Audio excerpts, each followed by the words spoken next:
tantas e tantas áreas.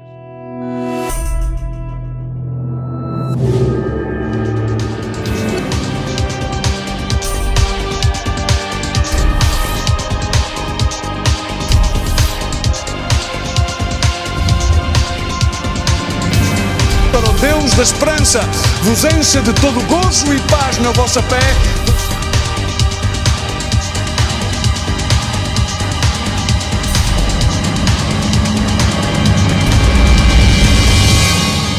Muitas vezes, Senhor, são coisas que não te agradam. Pai, nesta manhã, em nome de Jesus, tu possas abençoar este lugar e todos aqueles que aqui estão e que a tua palavra seja uma palavra frutífera, Senhor.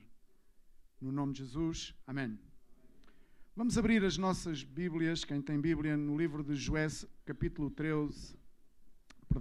7, verso 13. Josué.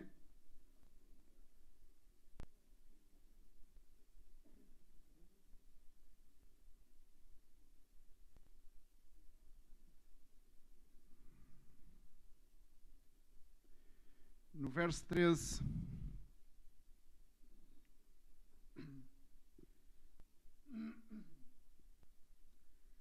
Quando esta palavra veio ao povo de Israel, o povo tinha acabado de sair de duas situações diferentes. Sabes, na nossa vida nem sempre é um mar de rosas. Quantos concordam com isto? A minha vida nem sempre é um mar de rosas. O mar de rosas é aquela típica frase que nós adaptamos quando queremos dizer que tudo nos vai bem. Não temos problemas. E de facto, tudo vai bem quando tudo está bem.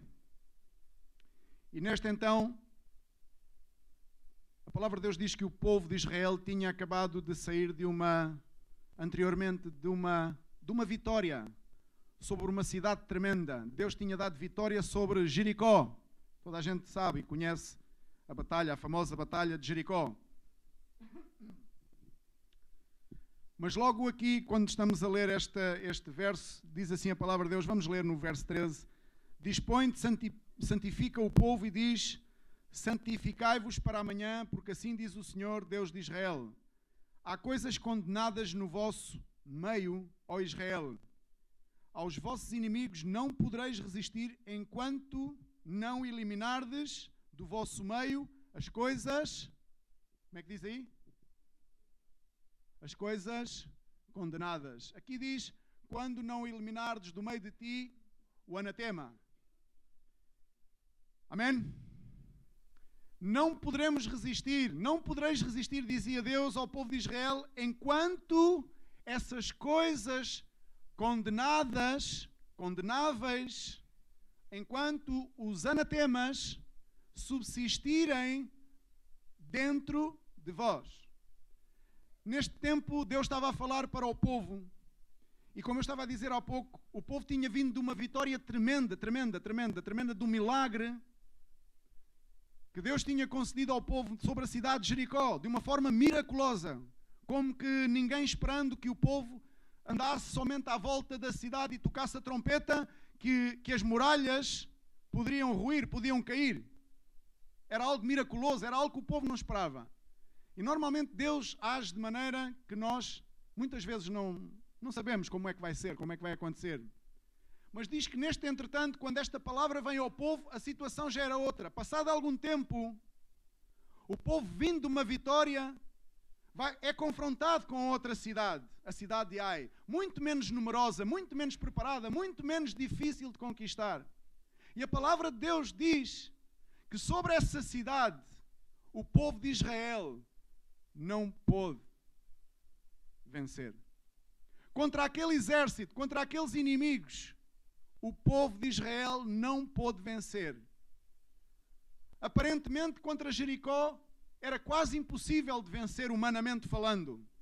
Há lutas que, humanamente falando, quando tu te deparas com elas, tu tens a percepção, tens a consciência que não tens a capacidade para poder vencer nessas lutas. Lutas pessoais, lutas familiares. No entanto, Deus pode dar-te a vitória. No entanto, Deus pode dar-te a graça, pode dar-te o favor de tu obteres a vitória sobre essas situações. No entanto, há outra situação a seguir, que é a cidade de Ai, com muito menos preparação, e diz a palavra de Deus que Deus não deu a vitória sobre essa cidade. Mas há uma razão. E aqui é que está o cerne da questão, aqui é que está o centro da questão. É que para tudo há uma razão. Amém? Há pessoas que preferem pensar que as coisas acontecem porque são fruto do acaso. Eu prefiro viver convencido de que nada daquilo que acontece é ao acaso. Tudo tem uma explicação. Tudo tem uma razão de ser. E ainda que eu não a entenda, ainda que eu não consiga discernir, eu tenho que confiar que o meu Deus, aquele ao qual eu entreguei a minha vida e que tem o controle sobre a minha vida, então Ele sabe a razão. E em seu tempo, Ele me indicará qual a razão daquilo ou o outro ter acontecido. Amém? Eu não sei se tu crês nesta linha de pensamento. Eu creio que, e segundo a palavra de Deus diz, nada está encoberto aos olhos de Deus. Mas aqui havia alguém nesta passagem bíblica que não via a Deus dessa maneira. E diz que Acã, não sei se este nome te diz alguma coisa, diz que Acã fez parte daquela grande vitória sobre Jericó. E diz que este homem, Acã, diz que desobedeceu à palavra de Deus. Primeira falta, desobediência à palavra de Deus. Desobedeceu à palavra de Deus. E eu estou convencido que não foi Deus que veio falar com Acã. Eu estou convencido que foi Josué. Que foi um servo de Deus, que foi um homem, que foi uma pessoa que falou com Acã. Mas era uma pessoa que estava a falar da parte de Deus, aquela pessoa. Então nós, quando as pessoas falam da parte de Deus a nós temos que prestar atenção, muita atenção, para que realmente não cometamos o erro que este Acã cometeu. Então diz que este homem, de todas as coisas que trouxeram do espólio, diz que guardou algumas coisas com o pensamento de que mais tarde escondeu-as. Ele escondeu, contrariamente àquilo que Deus tinha ordenado. Depois dessa grande batalha, ele agarrou naquelas coisas, ele escondeu. E ao fazer isso, cometeu um erro tremendo. Ao desobedecer à palavra de Deus, ele cometeu um erro tremendo. E ele continuou a esconder durante algum tempo. Ele deixou que o povo fosse em batalha contra a cidade de Ai, sabendo de antemão que estava errado tudo aquilo que ele estava a fazer, e deixou que o povo fosse, menosprezou a palavra de Deus, desobedeceu à palavra de Deus, continuou a fazer ouvidos duros, como se tivesse tampões, como se nada tivesse a acontecer, como fosse tudo normal. Mas ele tinha a consciência que não era. Nós hoje, para além da consciência, sabes o que é que temos? Aqueles que têm, quem sabe? Temos o Espírito Santo. Nós temos a consciência daquilo que está bem e que está mal, e ainda por cima ainda temos o Espírito Santo, que nos adverte, que nos avisa, que nos fala, para dizer aquilo que está certo, aquilo que está errado. E há muitas pessoas, provavelmente, que não ouvem nem a consciência, nem estão neste momento a ouvir o Espírito Santo.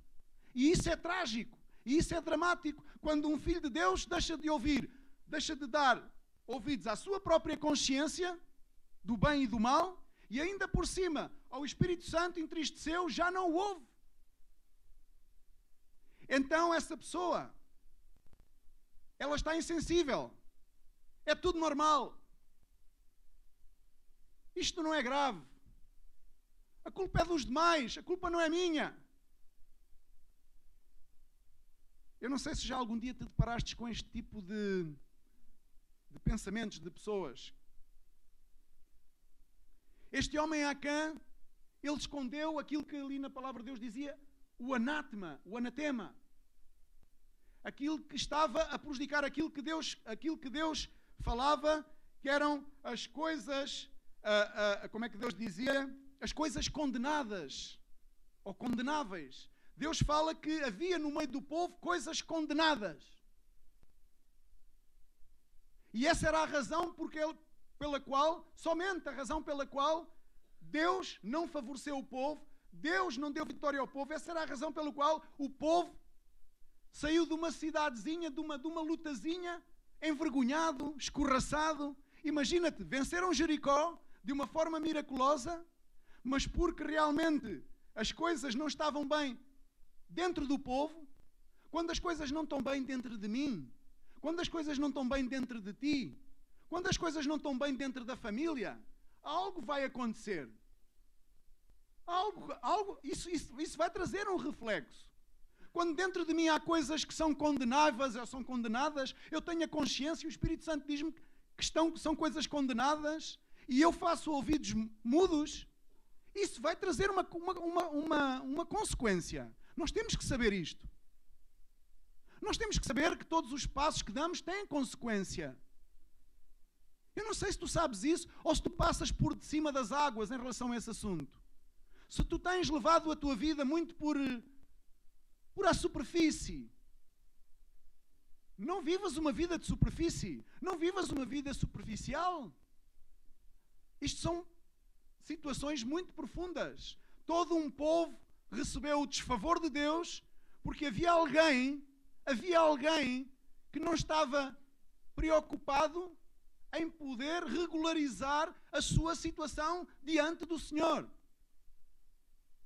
Uma igreja, uma família pode estar a ser, digamos, a receber a recompensa daquilo que é alguém dessa família estar a manter e a preservar coisas que são condenadas ao Senhor. E estas situações são parte de nós. Esta parte, a bola está do nosso lado. E Deus veio a dizer, enquanto isso não sair do meio de vós, esqueçam. Podemos dizer que somos cristãos, podemos dizer que estamos na casa de Deus, podemos dizer 30 por uma linha, mas enquanto essas coisas continuarem a permanecer na nossa vida, o favor de Deus já era. A graça de Deus já era.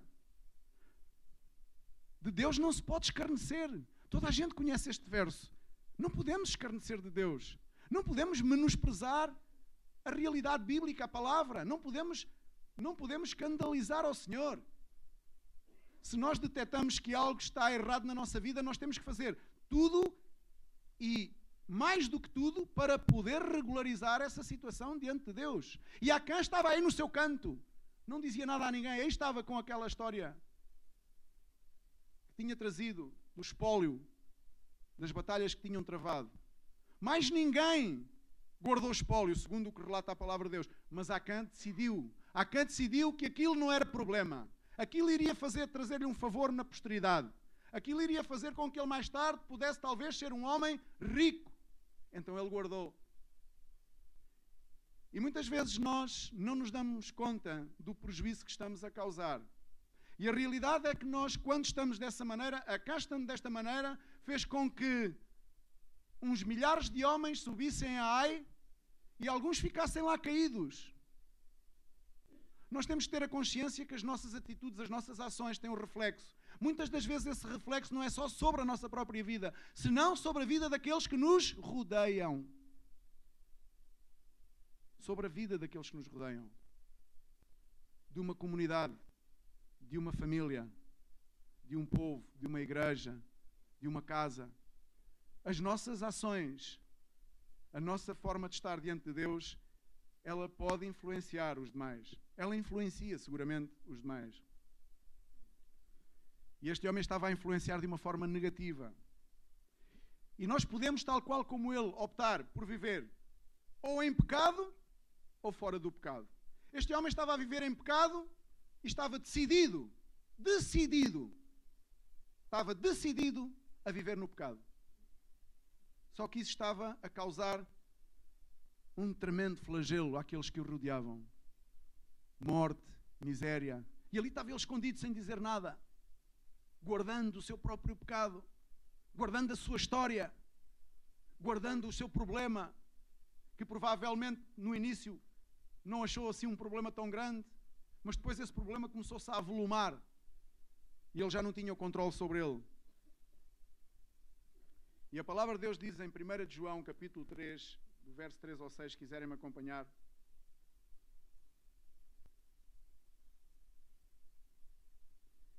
Diz a palavra de Deus: e assim mesmo se purifica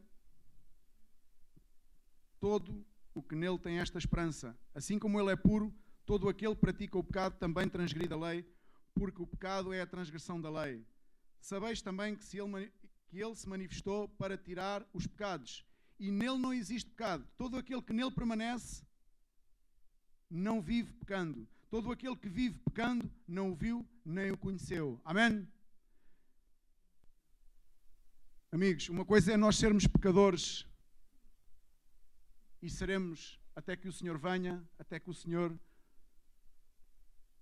nos venha buscar, seremos pecadores. Mas uma coisa é sermos assediados pelo pecado, uma coisa é cometermos erros e pecarmos, outra coisa é vivermos no pecado, na consciência daquilo que estamos a fazer, a praticar. Amém? É diferente. Uma coisa é tu teres a consciência, uma coisa é a tua consciência que te diz, uma coisa é o Espírito Santo que te diz que não podes continuar nessa situação. Outra coisa é tu desviares as atenções daquilo que é a tua própria realidade e começares em busca de ignorares aquilo que realmente tu és, qual é o teu problema, e para começares a ver o problema nos outros.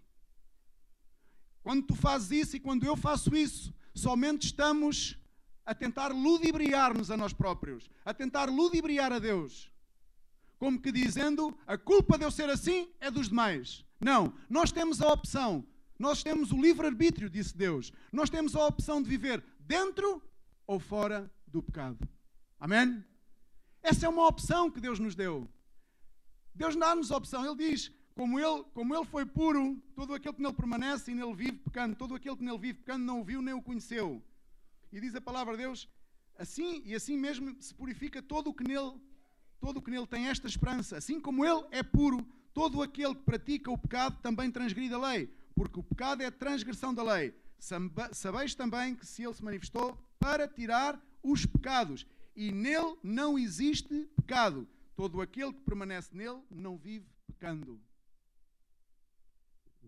Significa, todo aquele que permanece em Jesus, todo aquele que está em Cristo, todo aquele que confessa o nome de Jesus, não pode viver pecando. Não pode viver chafurdando na mesma lama. Não pode viver chafurdando no mesmo lamaçal.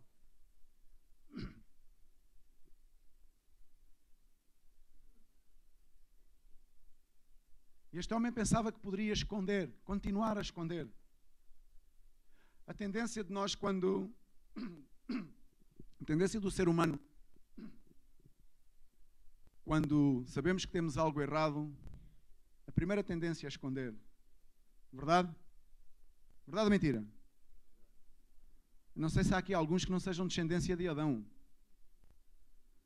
Se não são descendência de Adão, podem ter vindo do Big Bang, não é? Daquela história lá da evolução, lá do macaco. Porque aqueles que vêm de Adão, a primeira coisa, a primeira tendência que nós temos na nossa vida é esconder. Porque essa foi a primeira tendência de Adão. Quando realmente viu a sua nudez, quando viu o que tinha feito, o erro, quando cometeu o erro, a primeira tendência foi...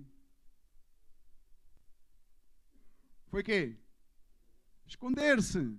Então a nossa primeira tendência é esconder-nos. Acã teve a tendência de esconder, mas a palavra de Deus diz em Hebreus 4:13, se quiseres me acompanhar.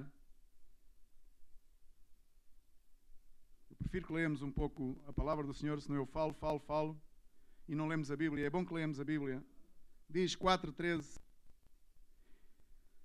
E não há criatura que não seja manifesta na sua presença. Pelo contrário, todas as coisas estão descobertas e patentes aos olhos daquele a quem temos de prestar contas. Amém? Todas as coisas, todas as criaturas, está tudo patente. Por mais que eu e tu queiramos esconder, queiramos camuflar, queiramos ludibriar, Deus tudo vê. Tudo vê. E este homem Provavelmente não sabia da realidade de Deus. Provavelmente ele não tinha conhecimento que Deus tudo via. Então ele pensava que estava a esconder, independentemente daquilo que se passasse à sua volta. Ele estava-se a borrifar para aquilo que se passasse à sua volta. E às vezes nós agimos assim. Não estamos muito interessados com aquilo que se está a passar à nossa volta. Eu conheço pessoas assim. Pontualmente, posso até eu também entrar por esse caminho.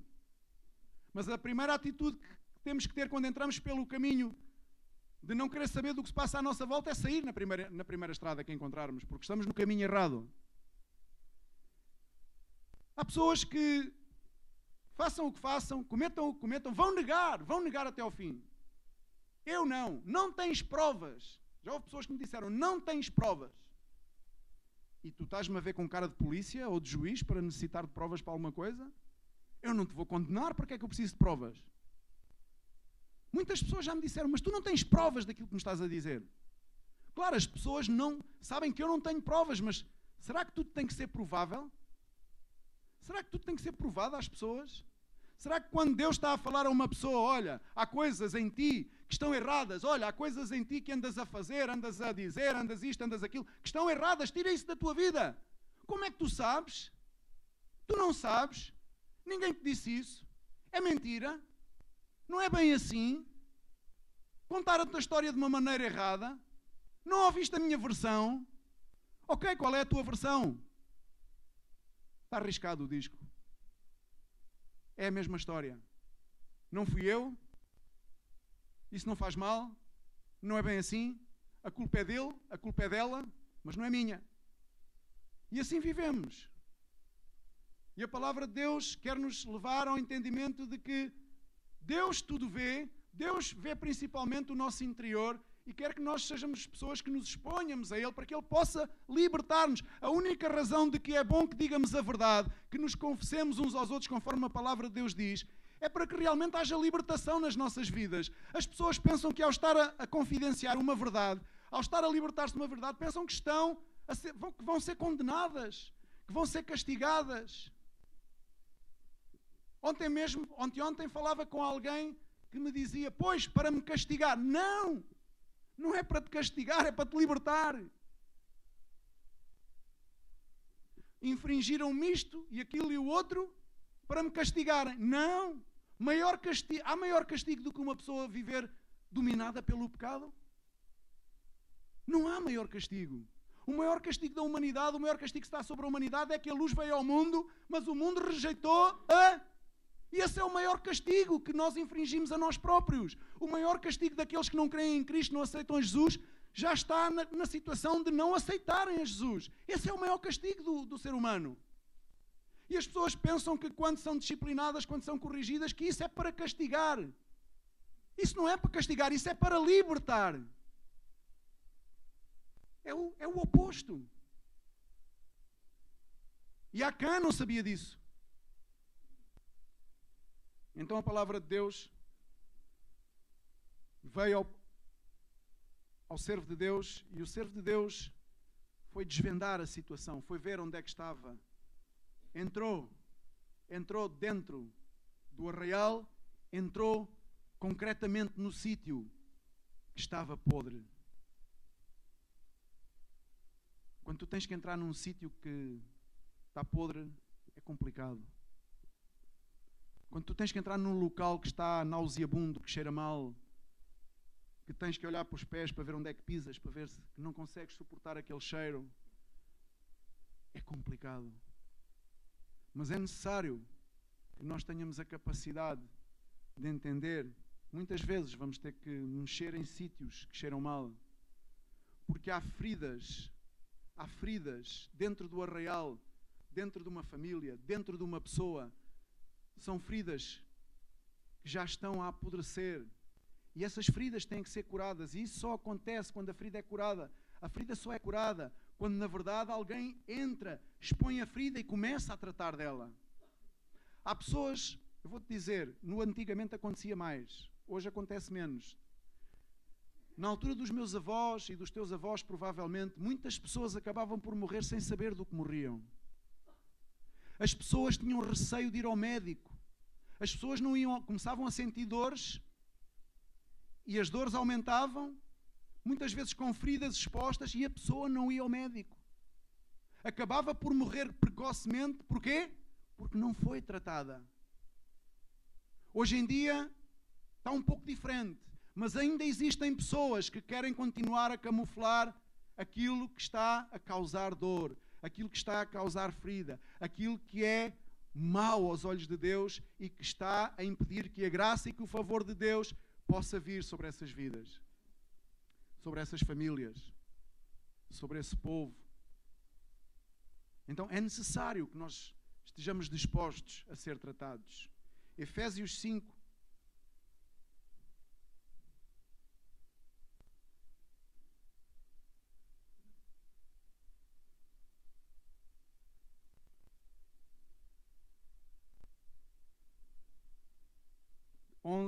Verso 11. Não sejais cúmplices nas obras infrutíferas das trevas, antes, porém, reprovai-as, porque o que eles fazem em oculto, o só referir é vergonha.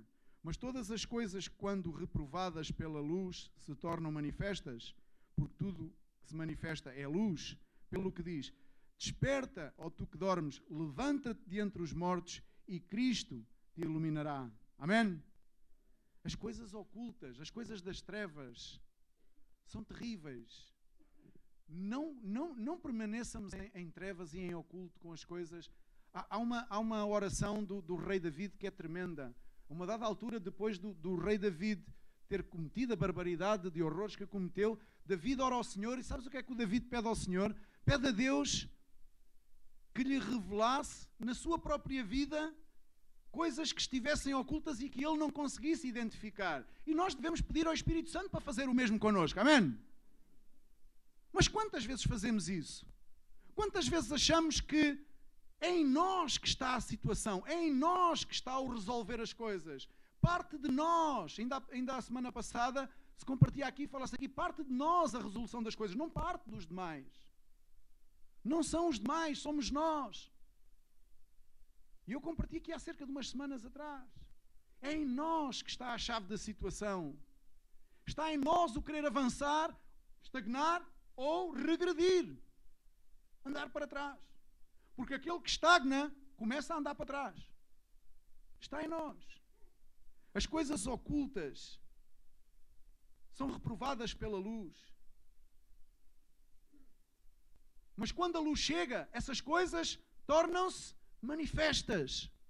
Que bom que é quando a luz vem à nossa vida. Que ligeireza nós sentimos, que alívio nós sentimos quando estamos carregados com o pecado, carregados com as coisas que Deus reprova, com as coisas que Deus repudia na nossa vida. Que bom é quando a luz chega e conseguimos expor essas coisas e sentimos que a luz veio trazer claridade nessa área, e essas coisas não são mais ocultas, já não fazem parte mais só da minha intimidade, não fazem parte mais daquele tempo de angústia que eu vivo quando estou nelas, quando as pratico, quando as faço, quando as sei e não revelo. Que bom que é quando a luz chega, sentimos um alívio. Eu não sei se tu já sentiste isso na tua vida. Já sentiste isso na tua vida? Tu já sentiste a luz chegar à tua vida e vir expor algo que estava a apodrecer? Algo que estava a contaminar toda a tua vida? Sim, porque quando um dos membros está doente, o que é que acontece ao corpo? Não ouço. O corpo adoece também. Por isso é que, de uma forma natural falando, quando tu tens um braço com gangrena, o que é que fazem? Porque senão vai todo o corpo. Senão vai todo o corpo. E nós não queremos isso na nossa vida. Nós não queremos isso na nossa igreja. Nós não queremos isso na nossa família. Nós o que queremos é um corpo saudável. Então, para que não chegue nem sequer a ganhar gangrena, nós temos que expor as situações que estão a causar dor, as enfermidades que estão a causar dor, as aflições internas do nosso coração, da nossa vida, que não são boas aos olhos de Deus. Nós temos que as expor, trazê-las à luz. Para quê? Para que elas nem sequer cheguem a ganhar gangrena. para que elas sejam curadas, tratadas em tempo oportuno e nós possamos ver que o braço é de novo um braço saudável. Nós possamos ver que esse braço é uma mais-valia para o corpo. Sim, porque o braço que tinha gangrena, se ele fosse tratado anteriormente, ele era uma mais-valia para o corpo. Como não se tratou, ele teve que ser amputado. E deixou de ser uma mais-valia para o corpo. E agora nós pensamos, sim, quem fica prejudicado é o corpo. Bom, não sei. Não sei. Eu já vi tantas situações com corpos sem 2 membros, sem 3 membros, e continuavam a sorrir e a louvar a Deus.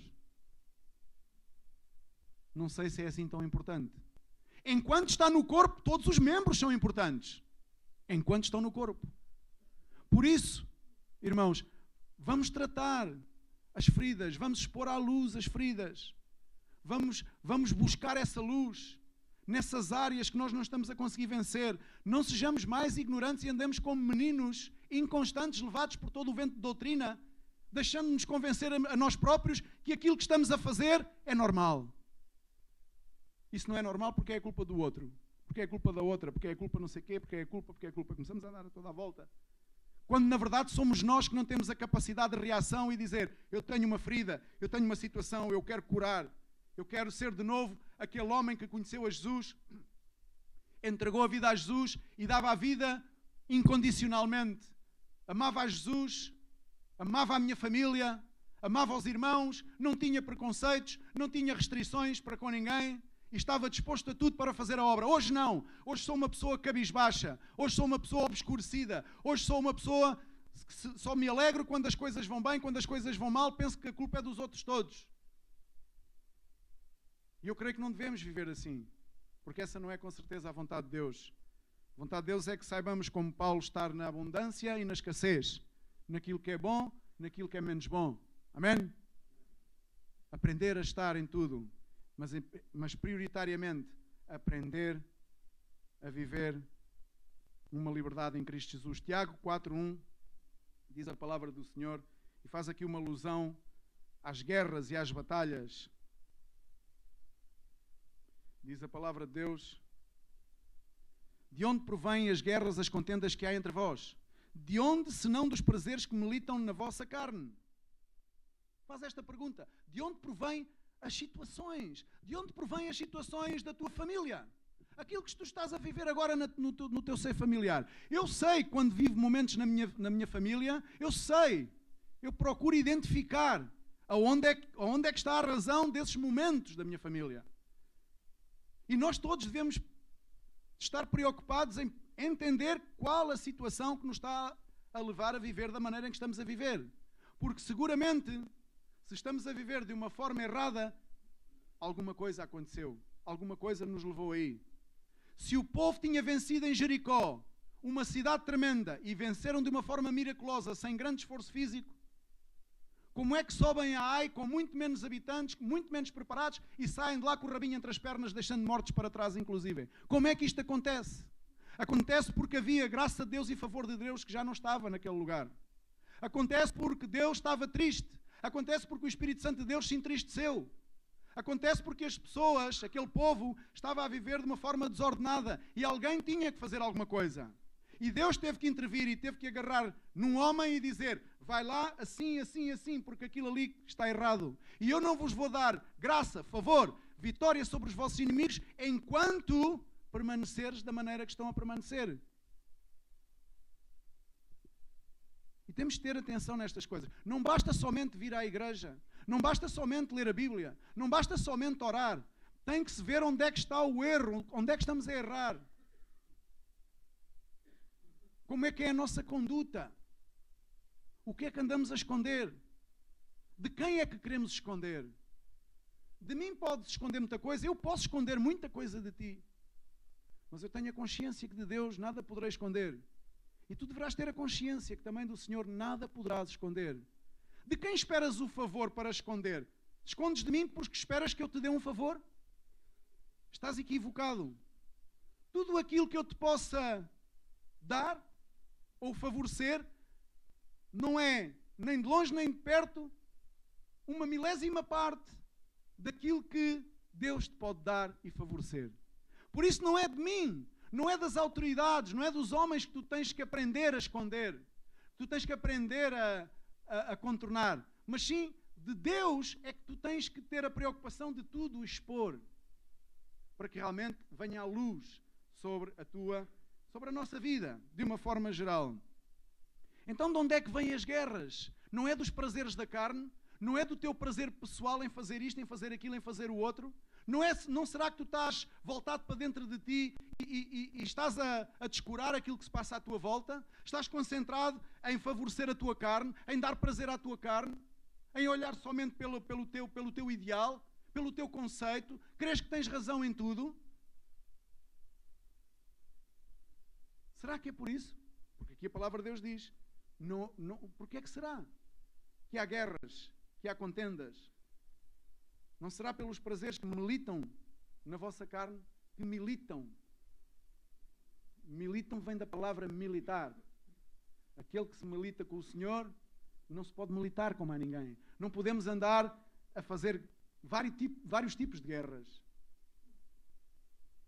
Nós somos soldados de Cristo. Amém?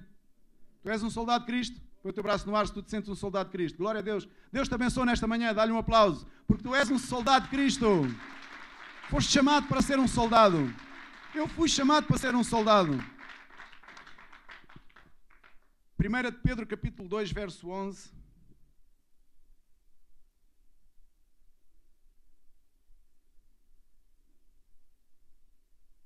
A palavra de Deus diz: amados, exorto-vos como peregrinos e forasteiros que sois, a vos absterdes das paixões carnais que fazem guerra contra a alma. Fala outra vez aqui na guerra. Abstenhamos-nos das paixões carnais que fazem guerra contra... irmão, mas eu pensava que quem fazia guerra contra mim era o diabo, o inimigo. Aquele que veio para matar, para roubar, destruir. Sim, realmente, ele aproveita-se de que tu e eu, muitas vezes, possamos optar por dar aso às paixões carnais. Então aí estamos a abrir campo para que ele entre. Amém? Estás a entender? Abrimos campo. Abrimos campo para que ele possa trabalhar nas áreas em que ele quer trabalhar na nossa vida. Porquê? Porque damos-nos às paixões. E as paixões carnais, elas fazem guerra contra a alma. Elas querem ver a alma do homem, tendem a ver a alma do homem obscurecida. Quando tu te entregas às paixões carnais, a tua alma obscurece. Deixas de ter vontade de rir, deixas de ter paz, deixas de ter alegria, deixas de ter gozo no Senhor, deixas de ter gozo na tua família, deixas de ter gozo em todas as áreas, porque a tua alma está obscurecida. E porquê? Não é culpa dos demais, não é culpa dos outros. É porque, na verdade, há coisas na tua vida que estão erradas. São coisas da carne, são paixões carnais, as quais tu tens que tomar a opção valente de dizer: irradia-te da minha vida. A opção. Mas cabe a nós tomar a opção de poder dizer: até aqui chegou, daqui para a frente vou traçar outro caminho. Amo ao Senhor, Ele me salvou, amo a minha família, amo a família que Deus me deu, a família da igreja. Quero ser uma pessoa com um sorriso todos os dias, menos naqueles em que estou chateado, como é lógico. Mas quero ser uma pessoa com convicções. Eu quero ter a certeza de que aquilo que faço é aquilo que teria que fazer. Eu quero saber que o meu trabalho não é em vão para o Senhor. Tantas e tantas coisas. Muitas vezes, quando vivemos com uma alma obscurecida, não as identificamos e não conseguimos alegrar-nos nelas. Hebreus 12, no verso 14. Vamos ler mais uns versos para terminar.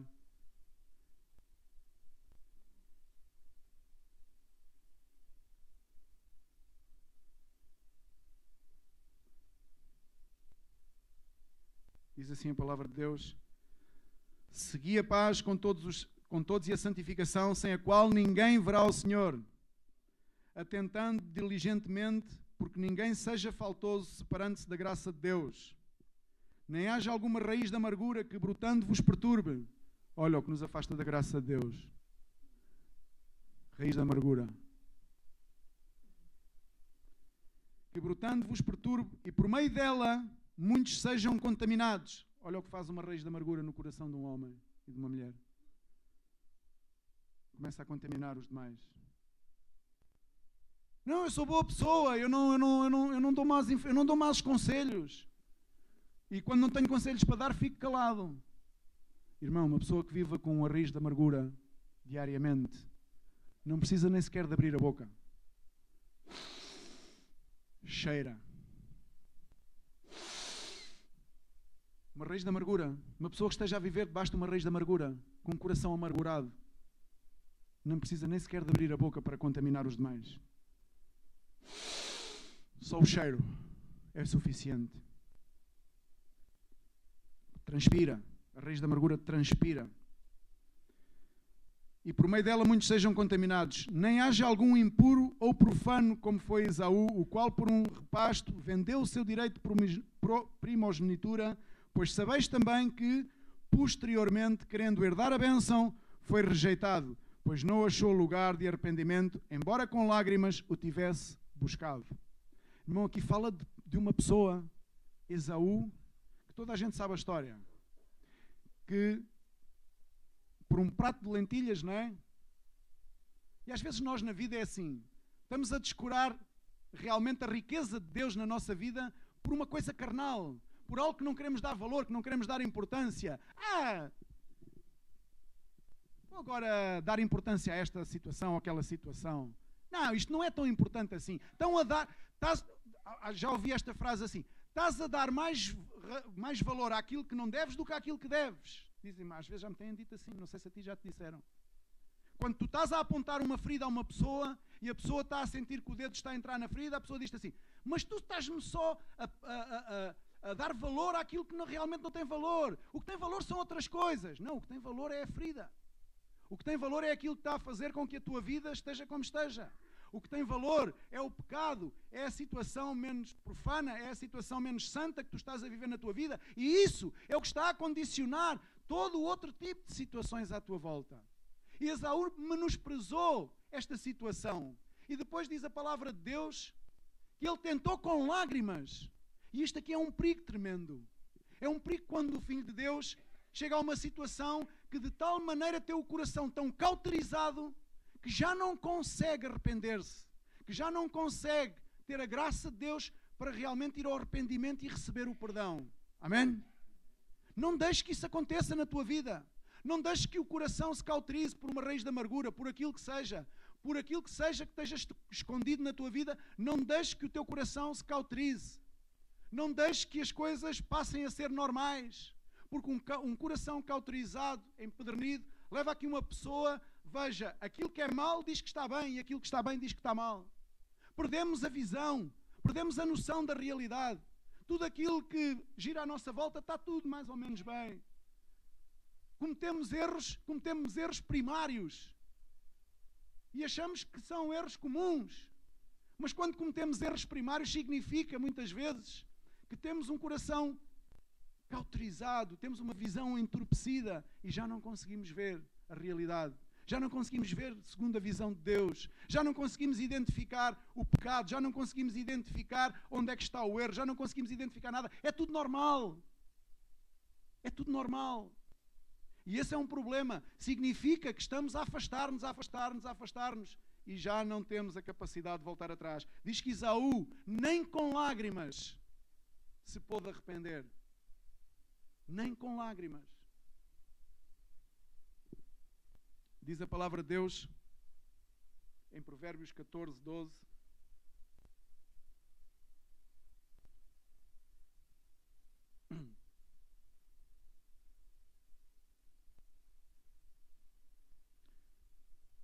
Há caminho que ao homem parece direito, mas ao cabo dá em caminhos de morte.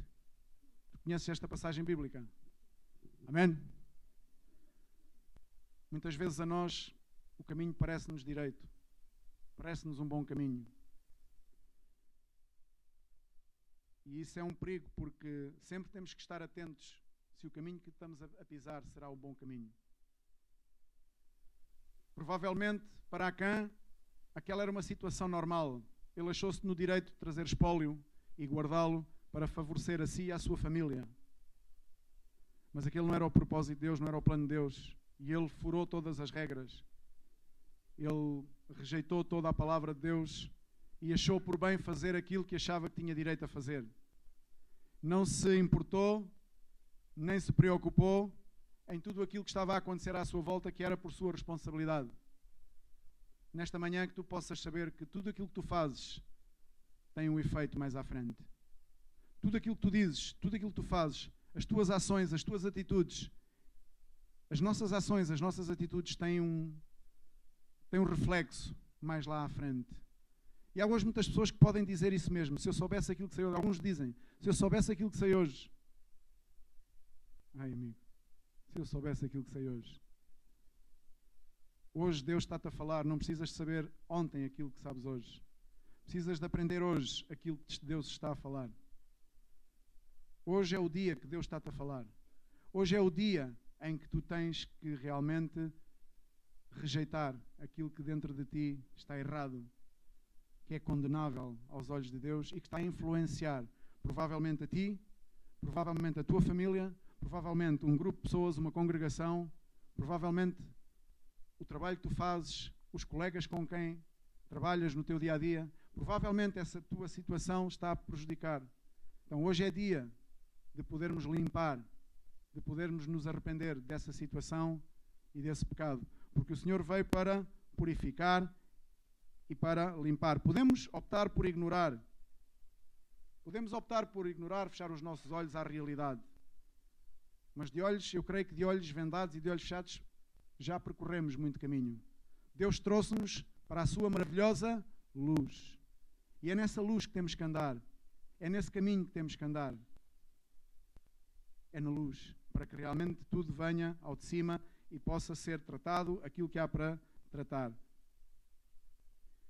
Deus quer tratar das situações não com ligeireza, mas com profundidade. Porque Deus quer levantar um povo purificado, um povo forte.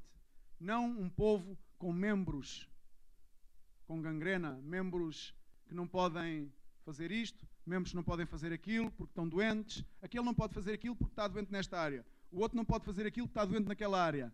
E quando começas a olhar para um povo e vês povo doente disto, doente daquilo, doente do outro, então vês que o corpo padece com isso.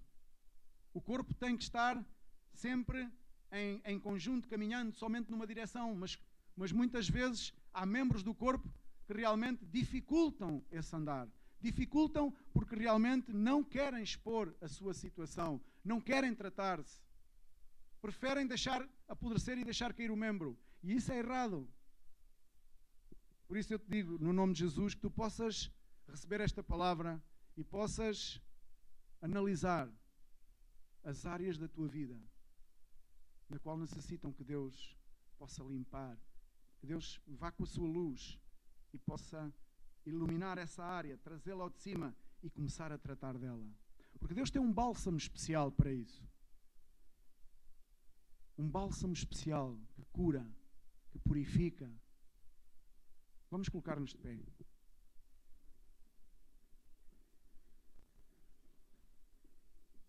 Glória a Jesus. Fecha os teus olhos aí onde estás.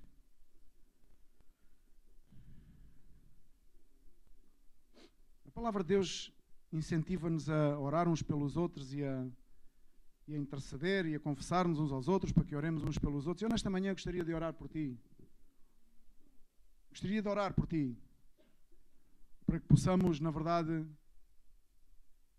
pedir a graça e o favor do Senhor de volta à nossa vida. Amém? Daí de onde estás, fecha os teus olhos, inclina o teu rosto. Analisa a tua vida.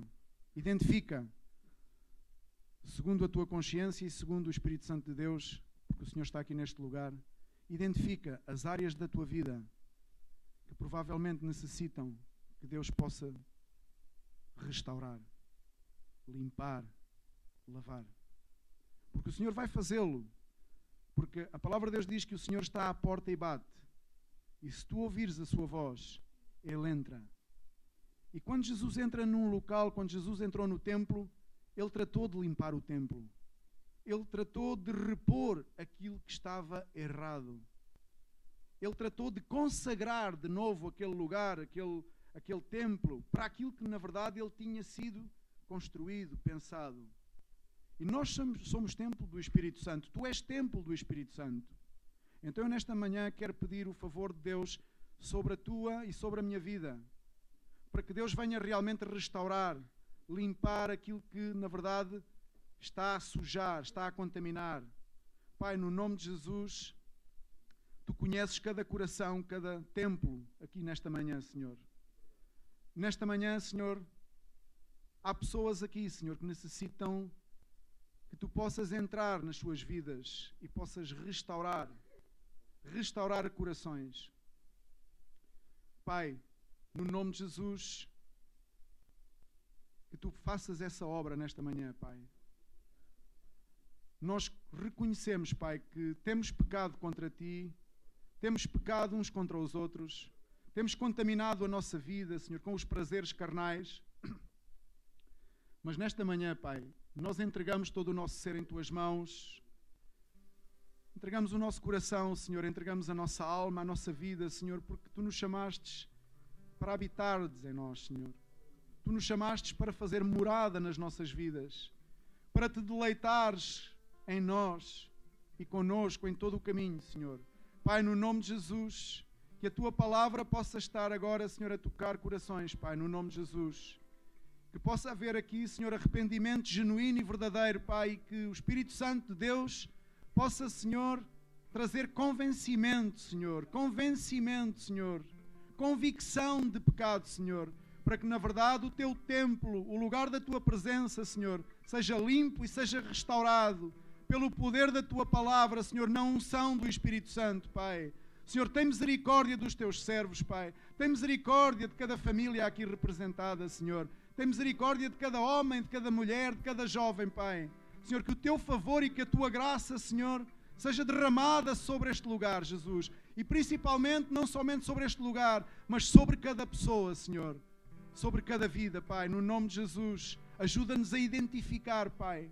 Espírito Santo de Deus, queremos identificar cada área da nossa vida na qual, Senhor, não estamos em ordem contigo, Senhor. E Te rogamos, Senhor, que Tu possas ajudar-nos a trazê-la à luz para que seja curada, para que seja purificada, para que seja lavada e limpa, Senhor. Porque queremos viver purificados para Ti, Senhor. Porque Tu és santo e queres que nós sejamos santos, Senhor. Por isso, o Espírito Santo de Deus faz esta obra, Senhor, em todo aquele que nesta manhã, Senhor, está a orar, Senhor, da mesma maneira que eu, Pai. Que o Teu Espírito venha, Senhor, e venha a limpar e a restaurar. No nome de Jesus. Amém e amém. Damos um aplauso a Jesus. Eu espero que...